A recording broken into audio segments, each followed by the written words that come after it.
Okay. How do we differentiate between partially compensated, uncompensated, and fully compensated? All right. So the easiest way that I can explain this to you, by the way, if you want like a deep dive for me to explain it like step by step by step by, go watch my YouTube videos on it. I got lots of videos, but very quickly, the first thing you're going to do is look at the pH. If the pH is within the therapeutic range, if that pH is between 7.35 to 7.45, fully compensated, end of story. You're good to go, right? If that pH is not within the normal range, what you're going to do is look at the odd man out. So you know how when you're figuring out acid-base balance, you got three players. You got your kidneys, the bicarb, you got your lungs, the CO2, and then of course you got your pH. So for example, let's say your patient's going through respiratory acidosis. Respiratory, that's your lungs, CO2, right? So the lungs are in trouble. Patient's holding on to way too much CO2, respiratory acidosis, that's what's happening. The lungs are in trouble and they're holding on to too much CO2.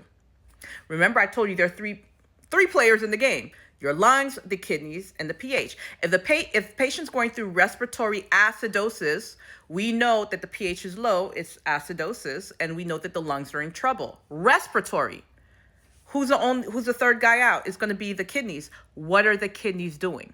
If you look at the kidney function and the kidney function is out of range, which means it's not within therapeutic limits, it's not between your 22 to 26, it's partially compensated. How do we know that? The lungs are in trouble. Patients going through respiratory acidosis, the lungs are in trouble, and the only guy that can help is going to be the kidneys. If the kidneys are trying to help, it's not going to be within normal range. It's not going to be between that 22 to 26 because they're trying to help. They're working. It's going to be out of range, right? So if it's out of range, it's partial compensation. The way we know it's partial, not complete, because remember I told you if it's complete, the pH is going to be between 7.35 to 7.45. That's how we know it's partial.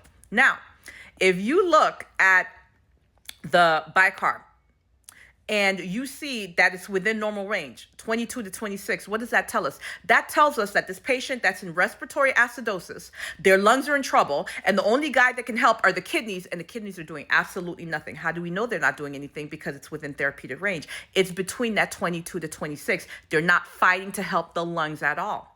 Let me switch it on you. Let's say your patient's going through metabolic alkalosis. Metabolic, the kidneys are in trouble.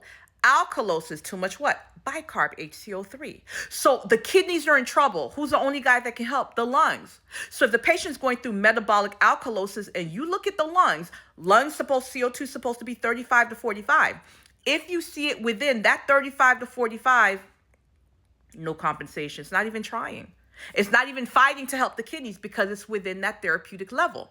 But if that patient's going through metabolic alkalosis, the kidneys are in trouble, and you look at the lung function and it's outside of the normal range, it's outside of 35 to 45, what does that tell us? It tells us that the lungs are fighting. The lungs are trying to help the kidneys. That's why it's out of that normal range of 35 to 45. So we know at least there's partial compensation. How do we know it's not full? Again, if it was full compensation, your pH would be between 7.35 to 7.45.